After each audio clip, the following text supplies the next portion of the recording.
Hello student, जय हिंद, जय श्री राम। आप सभी का स्वागत है हिंदी ब्रह्मास्त्र में। This is S S sir from Hindi Brahmastra. आज हम वर्ग 3 शिक्षक पात्रता परीक्षा वर्ग 3 के लिए पर्यावरण अध्ययन पढ़ने जा रहे हैं। पर्यावरण अध्ययन में हम सूक्ष्म जीव किस प्रकार हमारे मित्र होते हैं, किस प्रकार शत्रु होते हैं, शत्रु माने दुश्मन होते हैं, इसके बारे में पढ़ेंगे। इसके बाद कुछ प्रश्न हम फसल उत्पादन और उनके प्रबंध से भी संबंधित पढ़ेंगे। तो चलते हैं आगे। सबसे पहला हमारा क्वेश्चन डिस्प्ले पर आ चुका है।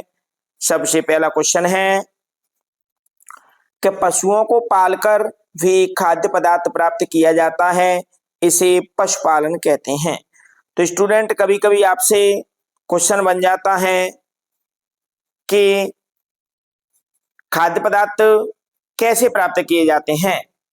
तो कुछ खाद्य पदार्थ पशुओं को पालकर भी प्राप्त किए जाते हैं, उसको हम पशुपालन कहते हैं। जैसे दूध है, दूध कैसे किया जाता है प्राप्त? पशुओं को पालकर प्राप्त किया जाता है। अगला है दोनों को भूसों से अलग करना थ्रेशिंग कहलाता है। सॉरी, दानों को, जो दाने हैं, दानों को अगर हम भूसे से अलग करते हैं उसे हम स्टूडेंट क्या कहते हैं? थ्रेशिंग कहते हैं।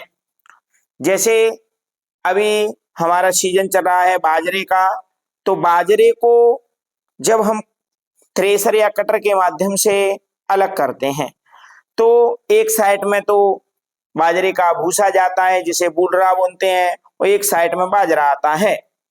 तो जो बाजरा और भूसे को अलग करने की प्रक्रिया है वो क्या कहलाती है स्टूडेंट? वो थ्रेशिंग कहलाती है। अगला है बीजों को पीड़कों और सूक्ष्म जीवों से संरक्षित करने के लिए उचित भंडारण की आवश्यकता है। अगर बीजों को हमें पीड़कों से, सूक्ष्म जीवों से संरक्षित माने सुरक्षित करना है तो क्या करना है? उनका उचित भंडारण करना है। ऐसी जगह उन्हें रखना है जहां पर उसमें सूक्ष्म जीव माने छोटे छोटे कीड़े न पड़ जाएं। अगला है वे जीव जिन्हें हम नग्न आंखों से नहीं देख सकते, सूक्ष्म जीव कहलाते हैं। तो ऐसे जीव जिन्हें हम बिना सूक्ष्मदर्शी के माने नग्न आंखों से नहीं देख सकते हैं स्टूडेंट, उन्हें हम क्या कहते हैं? उन्हें हम सूक्ष्म जीव कहते हैं। अगला है सूक्ष्म जीवों को जीवाणु, कवक, प्रोटोजोआ, शैवाल 4 भागों में या 4 वर्गों में वर्गीकृत किया गया है। तो स्टूडेंट, क्वेश्चन बन जाए कि सूक्ष्म जीवों को कितने भागों में बांटा गया है? तो सूक्ष्म जीवों को 4 भागों में बांटा गया है। पहला है आपका जीवाणु, दूसरा है कवक, तीसरा है प्रोटोजोआ और चौथा है आपका शैवाल। तो सूक्ष्म जीवों को 4 भागों में बांटा गया है। ये जो विषाणु है या वायरस भी क्या है? सूक्ष्म जीवों के द्वारा फैलता है। तो अगर आपके लिए क्वेश्चन बन जाए कि विषाणु या वायरस किसके द्वारा फैलता है, तो विषाणु या वायरस सूक्ष्म जीवों के द्वारा फैलता है। सूक्ष्म जीव वायु, जल, मिट्टी, पौधे, जंतुओं के शरीर में पाए जाते हैं। तो स्टूडेंट, अगर क्वेश्चन आपके लिए बन जाए कि सूक्ष्म जीव कहाँ पाए जाते हैं, तो सूक्ष्म जीव वायु में भी पाए जाते हैं, जल में भी पाए जाते हैं, मिट्टी में भी पाए जाते हैं और पौधों में भी पाए जाते हैं और जीव जंतुओं में भी पाए जाते हैं। तो वायु, जल, मिट्टी, पौधे, जंतुओं में क्या पाए जाते हैं स्टूडेंट्स? सूक्ष्म जीव पाए जाते हैं। अगला है ये जो जुकाम, इन्फ्लुएंजा, इसे हम फ्लू के नाम से भी जानते हैं, खांसी जैसे जो सामान्य रोग हैं वे सब वायरस या विषाणु के द्वारा फैलते हैं। जुकाम हो, चाहे इन्फ्लुएंजा या फ्लू हो या खांसी हो, ये सभी विषाणु जनित रोग हैं। अगला है अमीबा जैसे सूक्ष्म जीव अकेले रह सकता है जबकि कवक और जीवाणु समूह में रहते हैं। तो स्टूडेंट अगर आपके लिए क्वेश्चन बन जाए कि ऐसे जीव का नाम बताएं जो क्या है अकेले रह सकता है, तो उस जीव का नाम है स्टूडेंट अमीबा। क्या नाम है? अमीबा। अमीबा जो सूक्ष्म जीव है वो स्टूडेंट क्या रह सकता है? अकेला रह सकता है जब कवक और जीवाणु समूह में रहते हैं। अगला क्वेश्चन है सूक्ष्म जीवों का उपयोग दही, ब्रेड, केक बनाने में किया जाता है। क्वेश्चन बन जाए कि सूक्ष्म जीवों का उपयोग किस किस में किया जाता है, तो सूक्ष्म जीवों का उपयोग दही बनाने में, ब्रेड बनाने में, केक बनाने में किया जाता है। अगला है, और इसमें और भी उदाहरण आते हैं जैसे इडली है, डोसा है, ये भी सूक्ष्म जीवों के द्वारा ही बनाए जाते हैं। अगला है विषाणु केवल परपोषी जीवाणु, पादप या जंतु में गुणन करते हैं। ये जो विषाणु होते हैं, जो वायरस होते हैं, वो केवल स्टूडेंट क्या है? परपोषी जीवाणु, पादप या जंतु में ही गुणन करते हैं। ऐसे जीवाणु पादपों में गुणन करते हैं या जंतुओं में गुणन करते हैं जो क्या होते हैं? परपोषी होते हैं, दूसरों से पोषण प्राप्त करते हैं, उन्हें हम स्टूडेंट क्या कहते हैं? परपोषी कहते हैं। प्राचीन काल से ही सूक्ष्म जीवों का उपयोग एल्कोहल बनाने में किया जाता है। तो स्टूडेंट पुराने समय से ही जो एल्कोहल है उसको बनाने में किसका उपयोग किया जाता है? उसको बनाने में सूक्ष्म जीवों का उपयोग किया जाता है। तो पुराने समय से ही एल्कोहल बनाने में सूक्ष्म जीवों का उपयोग किया जाता है। अगला क्वेश्चन है लैक्टोबैसिलस। क्या है स्टूडेंट? लैक्टोबैसिलस नामक जीवाणु दूध को दही में परिवर्तित करता है। तो कभी कभी आपके लिए क्वेश्चन बन जाता है कि ऐसे जीवाणु का नाम बताएं जो क्या है कि दूध को दही में बदलता है, दूध को दही में परिवर्तित करता है। उस जीवाणु का स्टूडेंट नाम है लैक्टोबैसिलस। तो लैक्टोबैसिलस नामक जो जीवाणु है वो दूध को दही में बदल देता है। अगला है लुई पाश्चर ने किण्वन की खोज सन 1857 में की। तो क्वेश्चन बन जाए कि किण्वन की खोज किसने की? तो किण्वन की खोज लुई पाश्चर ने की। कब की थी? सन 1857 में की। तो किण्वन की खोज कब की गई थी स्टूडेंट? 1857 में। किसके द्वारा की गई थी? लुई पाश्चर के द्वारा की गई थी। अगला क्वेश्चन है स्टूडेंट हैजा, क्षय, चेचक, हेपेटाइटिस जैसे अनेक बीमारियों को वैक्सीन द्वारा रोका जा सकता है। तो जो हैजे की बीमारी है, जो क्षय रोग है, जो चेचक है, जो हेपेटाइटिस है, ये सभी बीमारियां क्या है स्टूडेंट?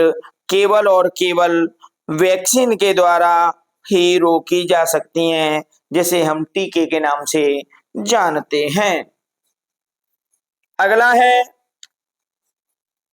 हमारे वायुमंडल में 78%, कितने स्टूडेंट? 78% नाइट्रोजन गैस पाई जाती है। तो कभी कभी आपके लिए क्वेश्चन बन जाए कि वायुमंडल में कितने प्रतिशत गैस पाई जाती है, तो वायुमंडल में 78% गैस पाई जाती है। प्रोटोजोआ अतिसार तथा मलेरिया जैसे रोग उत्पन्न करते हैं। ये जो प्रोटोजोआ है, क्या स्टूडेंट? प्रोटोजोआ, जो प्रोटोजोआ है वो प्रोटोजोआ क्या करता है कि अतिसार, क्या? अतिसार और मलेरिया जैसे रोग उत्पन्न करता है। तो आपके लिए कभी कभी क्वेश्चन बन जाता है कि अतिसार और मलेरिया किसके द्वारा फैलते हैं? जीवाणु, विषाणु और प्रोटोजोआ। तो अतिसार और मलेरिया जैसे रोग हमेशा प्रोटोजोआ के द्वारा फैलते हैं। अगला कुछ सूक्ष्म जीव हमारे भोजन को विषाक्त बना देते हैं, माने कुछ ऐसे सूक्ष्म जीव हैं जो हमारे भोजन को विष युक्त बना देते हैं, विष के समान बना देते हैं। अगला, सूक्ष्म जीव बर्फीले शीत मौसम से ऊष्ण झरनों तथा मरुस्थल से दलदल तक हर प्रकार के पर्यावरण में जीवित रह सकते हैं। तो स्टूडेंट, सूक्ष्म जीव चाहे तो बर्फ पड़ रही हो, चाहे झरने हो, चाहे उष्ण माने गर्मी का क्षेत्र हो, चाहे मरुस्थल हो जहां रेत ही रेत है, चाहे दलदल हो, तो वहां भी सूक्ष्म जीव अपना जीवन यापन कर सकते हैं। अगला है, ये एक कोशिक और बहुकोशिक होते हैं। तो स्टूडेंट, सूक्ष्म जीव से संबंधित सभी क्वेश्चन इस वीडियो में आपके क्लियर हो जाएंगे। तो जो सूक्ष्म जीव स्टूडेंट कितने प्रकार के होते हैं, तो स्टूडेंट सूक्ष्म जीव केवल और केवल दो ही प्रकार के होते हैं।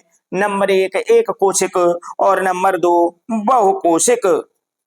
अगला क्वेश्चन है, कुछ सूक्ष्म जीव जैविक कचरे जैसे कि मृत पौधे, जंतु अपशिष्ट को अपघटित कर सरल पदार्थों में परिवर्तित कर देते हैं तथा वातावरण को स्वच्छ कर देते हैं।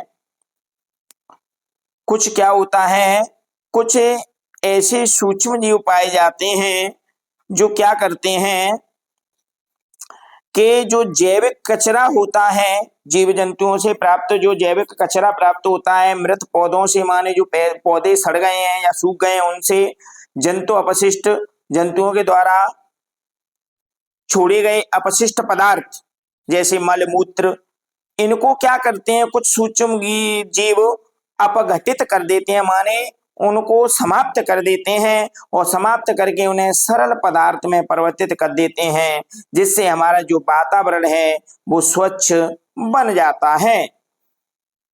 अगला क्वेश्चन है स्टूडेंट, कुछ सूक्ष्म जीव लेग्यूम पौधों की जड़ों, कुछ सूक्ष्म जीव क्या है, लेग्यूम पौधों की जड़ों ग्रंथिकाओं में पाए जाते हैं।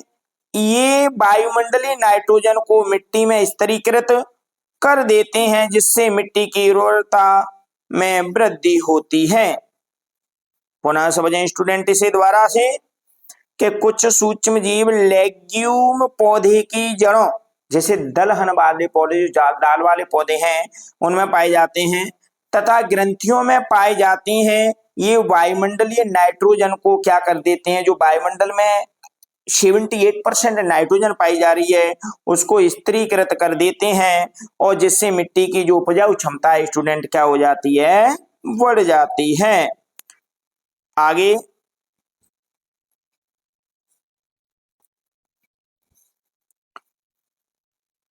आगे दिया हुआ है आपका कि मिट्टी में उपस्थित कुछ जीवाणु और हरे शैवाल, मिट्टी में कुछ जीवाणु और हरे शैवाल उपस्थित हैं जो वायुमंडलीय नाइट्रोजन को स्थिरीकृत कर नाइट्रोजनी यौगिकों में परिवर्तित या बदल देते हैं। क्या स्टूडेंट पुनः समझें इसे, मिट्टी में उपस्थित कुछ जीवाणु या नीले हरे शैवाल भी हो सकते हैं, वायुमंडलीय जो नाइट्रोजन है, जो वायुमंडल की 78% नाइट्रोजन है उसको स्थिरीकृत करके नाइट्रोजनी यौगिकों में क्या कर देते हैं स्टूडेंट, बदल देते हैं या परिवर्तित कर देते हैं। अगला है, विशेष जीवाणु मिट्टी में उपस्थित नाइट्रोजनी यौगिकों को नाइट्रोजन गैस में परिवर्तित कर देते हैं, जिसका निर्मोचन वायुमंडल में होता है। इसको भी पुनः समझें कि जो विशेष जीवाणु होते हैं वे मिट्टी में उपस्थित नाइट्रोजन यौगिकों को नाइट्रोजन गैस में क्या कर देते हैं स्टूडेंट, बदल देते हैं, जिनका निर्मोचन कहाँ होता है स्टूडेंट, वायुमंडल में होता है। इस वीडियो में यहीं तक। Thank you for watching.